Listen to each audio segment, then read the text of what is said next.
Kreisler's Preludium Allegro is such a beautiful and iconic piece in the violin repertoire. You may recognize it immediately from the first page.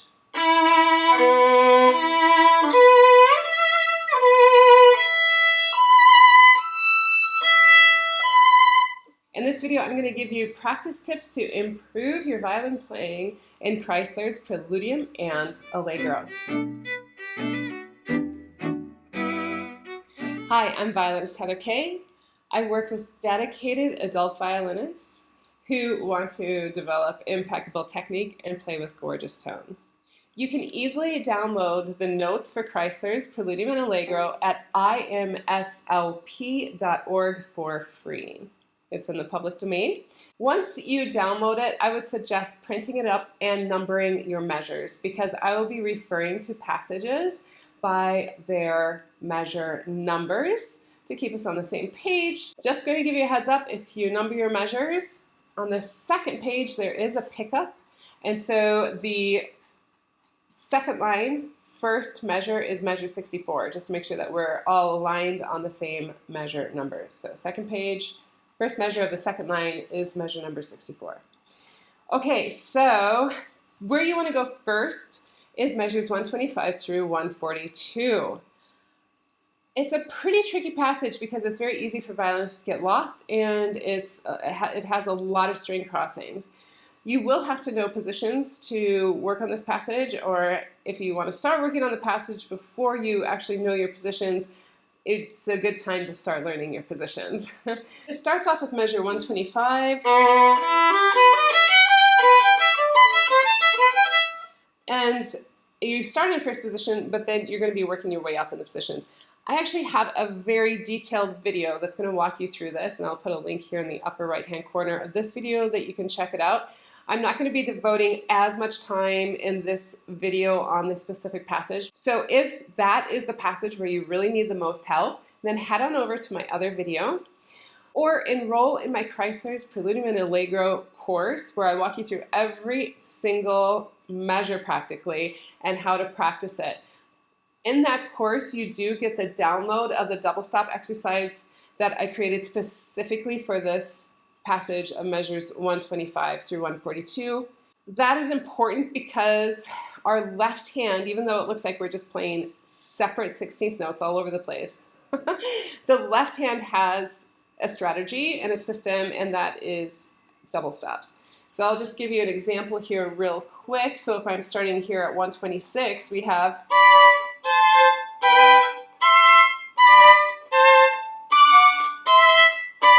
so I basically played those string crossings, the first two notes, as a double stop. So everything that's not an open E, I just played as a double stop. So I'll start again. Okay, so we have, instead of playing 16ths, separate 16ths. Okay, so that's a very effective way of practicing this piece, is getting your left hand set up as double stops. So then you can just go ahead and play. The left hand comes down as double stops, the two fingers at once, and then you just have your string crossings with the bow. It's all bow work, really.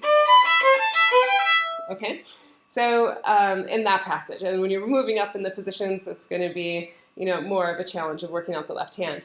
I also give you all the fingerings that I use in that course, and you have a copy of my fingerings and bowings for the entire Preludium and Allegro. That's the place I would go first, measures 125 through 142. Then after that, I would go ahead and go to the second page, and that's measures 77 through 83. I absolutely love this passage. It's so beautiful. And it's difficult to play. So we have these double stops that we have to play here in tune and third position. I would start off dividing the body up into two. So we need to think about the left hand separately and the right side separately. And then we can put the two together. The biggest mistake I see violinists make is coming to the section and then just kind of plowing through it with a lot of pressure and not really understanding the delicate balance of these double stops as we're traveling from the A and the E string to the D and the A and to the D and the G. So we'll first talk about the right hand. And how we want to practice this is just with open strings, so that you can feel those string crossings, those double stops, and to play within a piano dynamic. I'd also think about fingers, because it's really important to have these shock absorbers working here. I call the fingers our shock absorbers in our bow hole. And they also can help us with the levels of where we're playing on the violin. So as you see here, we just have a slight tilt to the A and the E. We're on the A and we're playing the A and the E. So we're on the A. And when we play the A, we want to be on the right side of the A or the E string side of the A. So when we go for the up bow, we catch it. It's not that far away. We want to work on minimizing the motion here. So you can see here, that fun. I would even stop on the new level and then go. So there's a lot of slow practice work and awareness here. And here. You can even watch in the mirror or make a video of yourself. Just making sure that you're catching the strings.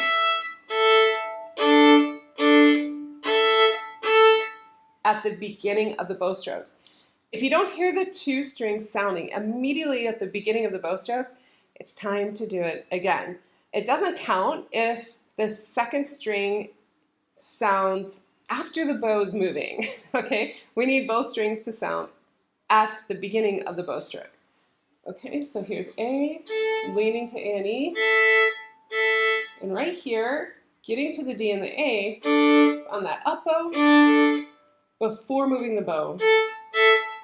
Okay, so you see I'm using a lot of fingers here. And this is how you want to practice it really clean at first, with stops. And then you can speed it up.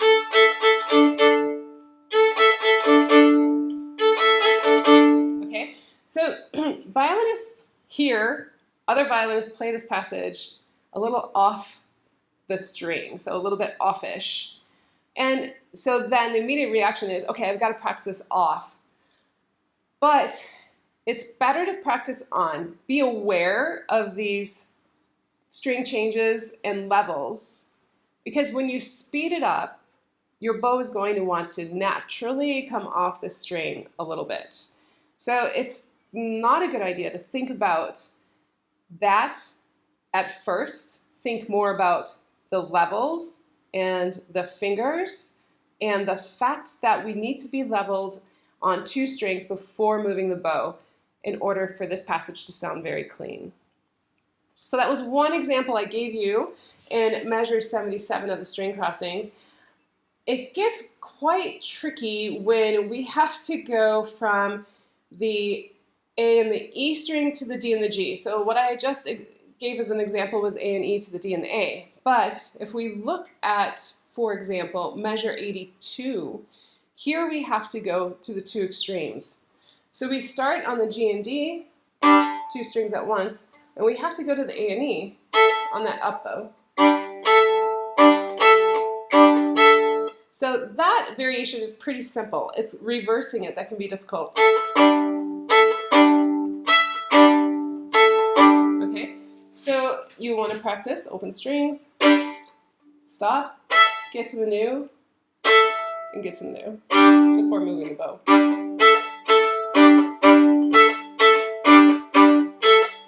So you can see there's some finger motion combined with arm motion here to get that really, really clean. And that's the way you want to practice this passage. I'd practice it like even 5/16 notes at a time, meaning that's one beat plus the first 16th note of the second beat, open strings to get the bow really cleaned up. And then putting things together, like 9 notes at a time, and then an entire measure plus the first note of the next measure, and then 2 measures plus the first note of the next measure. We always like to go to the first beat of the next measure of where we stop, or the first note of the next beat of where we stop, to make sure things are aligned as we're working on a passage. Okay, so let's get into the left hand a little bit. the beginning here, we have a perfect fourth, an F sharp B that we need to get in tune right away. So we have, starting from the previous measure, we have to land right on that perfect fourth, F sharp B, to have that really in tune. So you need to be very fluent in third position, first off. Secondly, you need to understand your hand frame in third position. So I would even practice here the D to the D, understanding the hand frame, how these notes fit within that F sharp and the B. Okay. The 2 has to hop over to the D string. Okay. Then we shift down into second. So the way to isolate this is, again, just 5 16th notes at a time. It is challenging for the left hand, and there's some really advanced techniques of even how to practice this once you've got your left hand solidified. But the first step is really to get the left hand solidified and in tune. Listen to every note. Make sure that each note is individually ringing in its individual pitch, that we're not playing something out of tune to compensate for another out of tune note. What I mean by that is, say you're playing this F sharp B, and maybe your F sharp is a little high, and then the B goes high with it. We have to make sure that they're individually in tune and to each other. So it's also good to know what interval it is. This is a perfect fourth. And for me, perfect fourths sound like the sun breaking through some pretty gray, rainy clouds. So you have to have your own association with what is a perfect fourth sounding like to you when it's perfectly in tune. And then I would break this down, like I said, those 5 notes at a time, because then the next 5 notes start. Okay, so once you have the left hand solidified, one little fun way to practice this, which I came across this last week. I played this piece for years. I've taught it. The students won a competition to play in Carnegie Hall based on this piece. I've taught internationally on this piece, so it's been with me for a while, but yet I still find some amazing gems on how to practice it. And this week it was specifically on practicing these ups. So starting on the up, going down. So I'll start that again.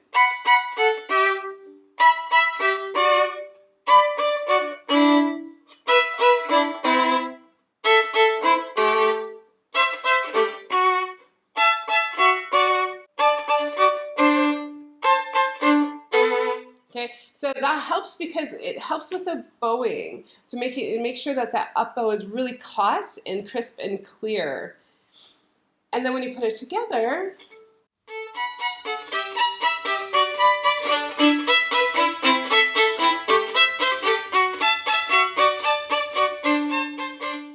and you do want to practice them at a piano dynamic, making sure that you are hearing all the strings speaking when they need to speak.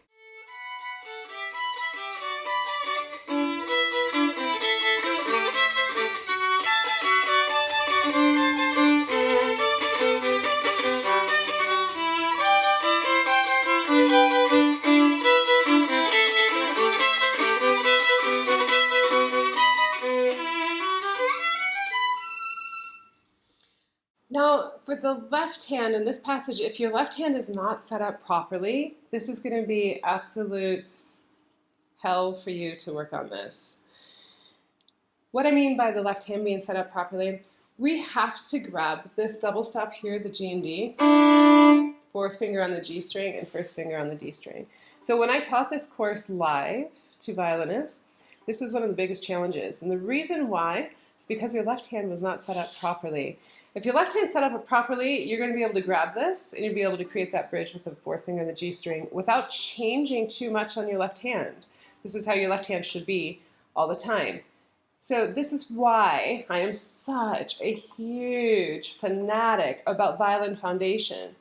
If you set up your left hand properly right at the beginning, it's going to be a breeze as you're working through your journey on the violin. If you set up with an improper left hand, then when you come to these difficult passages or you're wanting to learn vibrato or play double stops, it's going to be completely difficult. It's going to be practically impossible. So this is an exact example of why you want to work out your left hand. If you feel that this resonates with you, you know your left hand is not set up properly, you can check out my video on how to set up a balanced left hand and why it is important. For more detailed information on how to practice this, because there's many more details to cover, enroll in my course and you'll have access to all of it. Okay, so the next tricky place you want to cover is basically 65 through 73, because we have some tricky string crossings and the left hand again. Plus we have a couple of different bow techniques. In measure 65 we have a spiccato stroke. That's kind of tricky because you have to go across 3 strings here. You grab the E string cleanly.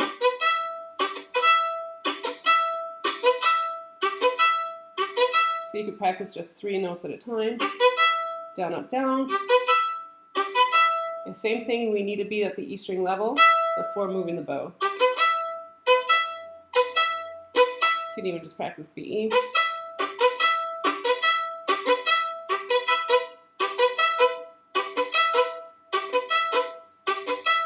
Okay, and then going to the next note. Making sure the 4th finger is coming down nice and in tune. So you see my 3 and 1 are staying down the entire time.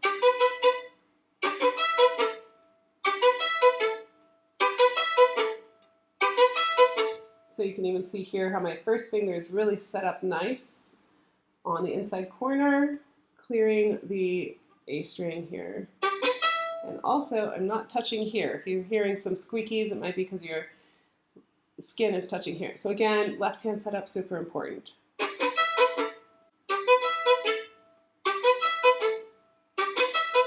Okay. And then adding the next note. So if you do one at a time. Now this is if you have the spiccato stroke down, if you know how to spiccato. If you don't know how to spiccato, keep it on the string and just practice on. And that's not a bad idea for getting the fingers in the string levels.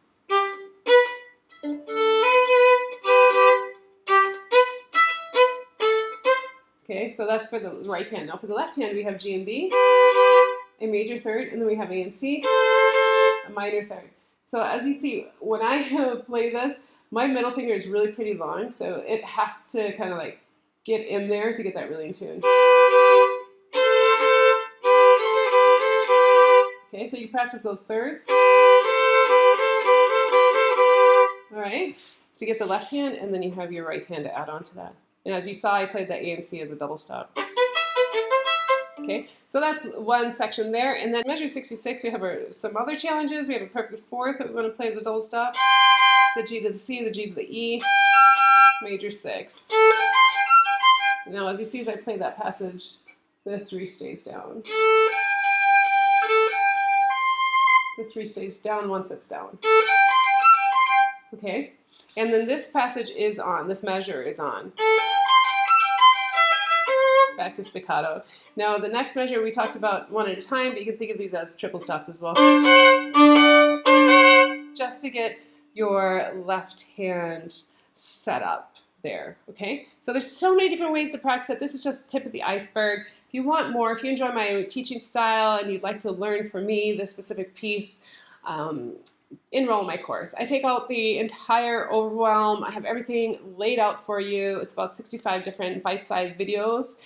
It's not a long video. You have like individual assignments with each video, so you feel really organized in how you're approaching this. It's broken down for you by the most difficult passages and the order of how to practice it in order to learn it in the most enjoyable and least amount of time.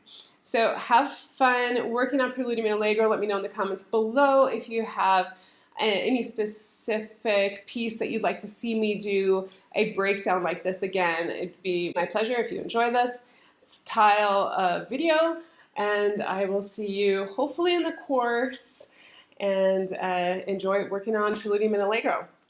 Ciao.